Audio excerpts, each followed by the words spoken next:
19.0, 2.2026, cuarto año y día 361, desde la invasión total. Bienvenidos, les saludo. Sobre el informe de hoy, se reportan avances territoriales y una incursión rusa cerca de Sumy.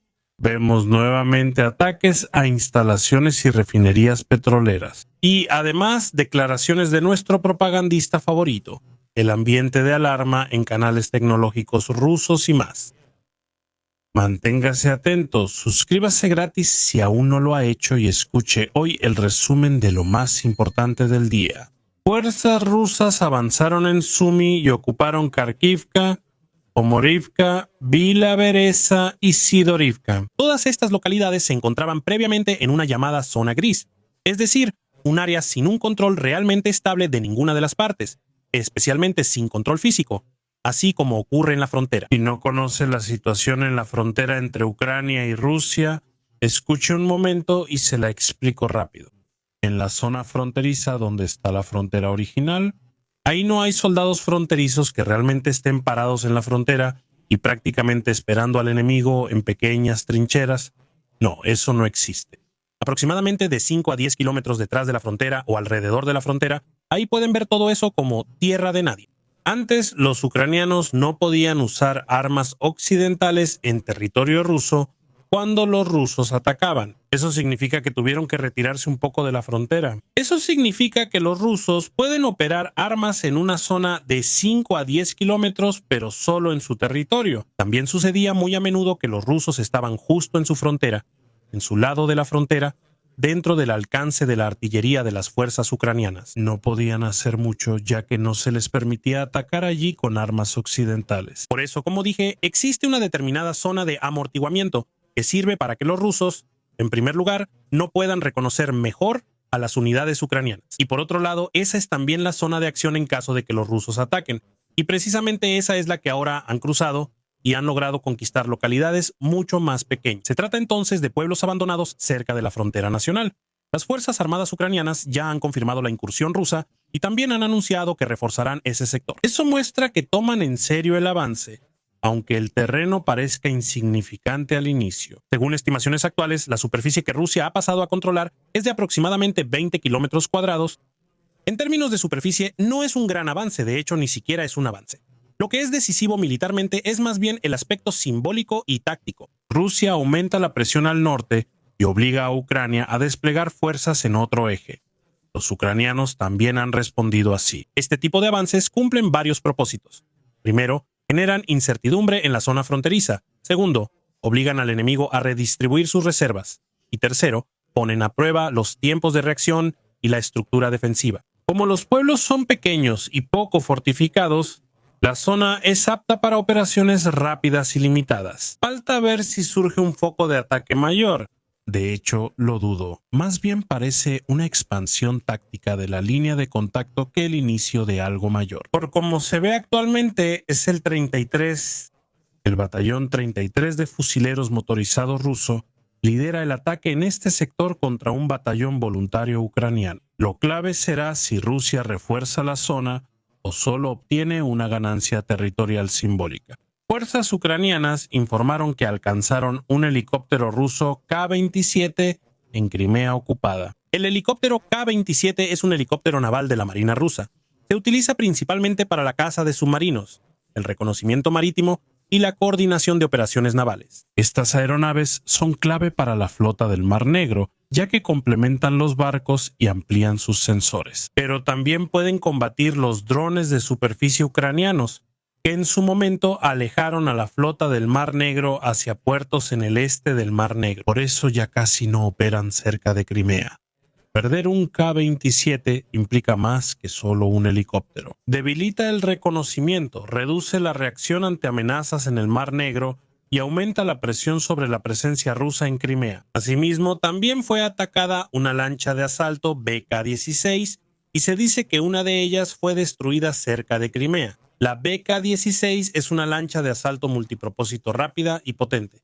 Está bien. Se utiliza para operaciones de desembarco, transporte de fuerzas especiales, patrullajes y protección costera. Por su velocidad y maniobrabilidad, es ideal para operar cerca de la costa o desembocaduras de ríos donde se considera más seguro frente a drones ucranianos. Las imágenes que han aparecido ahora muestran aparentemente un casco gravemente dañado, así que Crimea sigue siendo no solo un punto crítico político, sino también operativo. Incluso lanchas de asalto, aunque no deciden la guerra y menos una sola, ya no están fuera del alcance ucraniano y demuestran a Rusia que los ucranianos pueden atacar esos objetivos si lo desean. Nuestro propagandista favorito, Solovyov, ha vuelto a causar revuelo con declaraciones extremas. En su programa explicó en esencia que Rusia no pudo o no quiso tomar Kharkov y Chernihiv por buena voluntad. Ahora, sin embargo, Kharkov debe ser borrada de la faz de la tierra. Kharkov debe dejar de existir. La ciudad de Kharkov debe desaparecer. Estas expresiones no son solo retórica casual, sino que caen claramente en la fantasía de castigo colectivo contra una ciudad o pueblo de millones. Y sobre todo, esta declaración de él es tan buena, es como decir: mírenos, sacrificamos diariamente muchos soldados y dinero en esta guerra absurda y no tomamos una ciudad clave por buena voluntad. Es ridículo. Es como si en 1945 los alemanes dijeran que no tomaron Stalingrado por buena voluntad hacia los bolcheviques residentes, pero debían irse y devolver la ciudad. Aunque eso no es del todo correcto, porque en Stalingrado sí se luchó, mientras que la zona alrededor de Kharkov se veía más o menos así.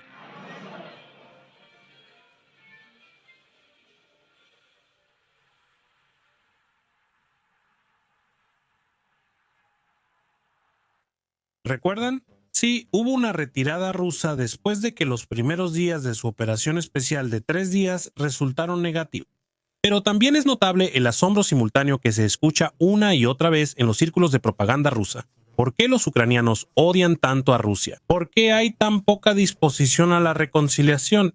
¿Por qué no quieren unirse y simplemente someterse? Estas preguntas también se las hacen algunas personas aquí en Alemania. Capitular y someterse suenan más agradables que librar una guerra, incluso en defensa propia. Se prefiere ser rehén de otro gobernante antes que resultar herido o morir en esta guerra. Pero la respuesta no está en la niebla, sino más bien en la historia y también en el presente. Ucrania fue durante siglos parte del Imperio Ruso y más tarde también parte de la Unión Soviética. Ese periodo se caracterizó por represión, colectivización forzada, persecución política y el Holodomor en los años 30 que causó millones de muertes. Ese recuerdo sigue muy vivo en la sociedad ucraniana. Quien ya sabe lo que es vivir bajo el mando ruso o soviético no querría repetirlo. A esto se suma la anexión de Crimea en 2014 rechazada por los ucranianos y la guerra en Donbass, que no mejora la imagen de los rusos. La invasión a gran escala desde 2022 destruyó familias y ciudades ucranianas, causó desplazamientos y víctimas civiles y no mejora la situación. Cuando un presentador estatal importante habla de borrar una ciudad del mapa, no solo refuerza la imagen de enemigo, sino que la confirma. Solovyov siempre me parece interesante, pues ejemplifica cómo la propaganda confunde dureza con fuerza y escalada con legitimidad. Si alguien duda de la existencia de una ciudad, no debería sorprenderse de que sus habitantes no simpaticen con el agresor. La verdadera pregunta no es por qué los ucranianos rechazan a Rusia, sino por qué algunos rusos piensan que esas declaraciones no afectarán la relación entre ambas sociedades. Aunque eso probablemente no le importe a Solovyov, porque tiene un hijo que trabaja como modelo en Londres, una familia aquí en Europa y varios conocidos en Europa. No le importa si Rusia se va al diablo, sabe que aquí está bien, si no, no habría invertido tanto en su vida privada en Europa. En los canales Z rusos hay alarma, no por ataques ucranianos, sino por su propio liderazgo. Blogueros cercanos a la guerra reaccionan molestos ante informes de que Telegram podría ser más restringido o bloqueado en Rusia. Acusan que se invirtieron miles de millones en Telegram, construyeron gran alcance y la volvieron la principal fuente de información, y ahora buscan atacar esa inversión para dañarla. Un comentarista afirma que en la era de la información uno se autolesiona. Otro señala que restringir Telegram y la caída de Starlink afectarían gravemente la comunicación en el frente. Eso es notable porque no es una crítica de la oposición, sino una que proviene del círculo más leal y cercano. Más delicadas son las especulaciones sobre los motivos. Algunos blogueros sospechan que el liderazgo planea decisiones difíciles, como otra movilización o medidas económicas impopulares. Para evitar protestas, buscan impedir la coordinación digital desde el inicio y por eso quieren prohibir Telegram aunque afecte al ejército. El tono es inusualmente duro. Se habla más de incompetencia que de desconexión de la realidad, de una élite que no entendería la era de la información. Un bloguero afirma que ciertas decisiones internas han perjudicado más a Rusia que los soldados ucranianos, lo cual es delicado estratégicamente. Cuando incluso el sector proguerra comienza a dudar públicamente del liderazgo, surge una nueva narrativa. No es la presión externa el mayor riesgo, sino posibles decisiones equivocadas desde el interior, y eso es lo que el Kremlin quiere evitar. En realidad, desde la perspectiva del Kremlin, siempre todos los demás tienen la culpa, menos ellos mismos. Ellos inician una guerra y luego son atacados. No es su culpa, sino la del defensor. Amenazan y reciben respuesta, pero culpan a otros países. Incluso sacrifican a su pueblo y tampoco asumen responsabilidad. Al final, son los ucranianos quienes disparan contra su propia gente y no el Kremlin. Así se pueden imaginar más o menos la lógica detrás de esto. Si Telegram realmente será bloqueado por completo, aún está por verse. Pero el simple hecho de debatirlo ya muestra lo sensible que es el tema. En una guerra que depende mucho de la comunicación, la redirección y la coordinación en tiempo real, el flujo de información no es un asunto secundario, sino el sistema nervioso central. Y si este sistema nervioso se debilita por razones políticas, eso no es un simple detalle. Eso es historia explosiva. En Luki, región rusa de Pskov, un depósito de petróleo está totalmente en llamas. Las grabaciones muestran un incendio de gran magnitud con una intensa formación de humo. Los operadores intentaron proteger la instalación con medidas provisionales como cercas y andamios, según la información disponible. Estas construcciones evitan que drones se acerquen a tanques o infraestructuras críticas o activan sus detonadores antes de tiempo. Esta medida de protección no fue suficiente y revela un patrón. Las barreras estáticas dificultan amenazas individuales. Eso no está en duda, pero no sustituyen una defensa aérea en capas. Los drones modernos ajustan el ángulo, vuelan bajo y buscan puntos débiles, volviéndolos peligrosos. Una cerca no es defensa aérea, aunque puede ser útil. Para Rusia, cada depósito de petróleo incendiado es más que un incidente local. Estas instalaciones son parte de la base logística y económica. Los ataques repetidos aumentan los costos de reparación, las primas de seguros y la incertidumbre en el sector energético, y envían una señal. Ni la infraestructura en la retaguardia está segura, aunque la rodees con andamios. La industria petrolera rusa redujo considerablemente la perforación en 2025. Según Bloomberg, el año pasado, aquí se realizaron 29.140 kilómetros de perforaciones de extracción. Eso es un 3.4% menos que en 2024 y el valor más bajo en 3 años. Destaca la evolución. En 2025 aún se rompían récords, pero desde junio hubo una desaceleración marcada. En diciembre la actividad de perforación estuvo aproximadamente un 16% por debajo del mismo mes del año anterior. Así que no se trata de una desviación temporal, sino de una tendencia estructural. Expertos en energía prevén que las consecuencias reales serán visibles hasta 2026. Se prevén efectos en la producción en el segundo o tercer trimestre. El trasfondo es técnico, pero decisivo.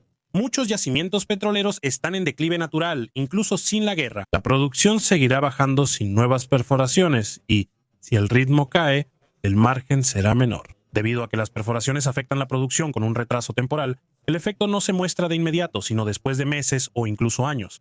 Estratégicamente, eso es relevante porque el presupuesto ruso depende mucho del petróleo y gas. Reducir gradualmente la producción aumenta la presión financiera, aunque los precios sean estables. Las inversiones no llegan porque la guerra es muy costosa. Gracias a suscriptores, miembros y equipo de algoritmos. Especial mención al teniente coronel Reneke, Sila, Dietrich, Freddy y Meyerhofer. Suscríbanse, den like y comenten. Nos vemos en el próximo informe.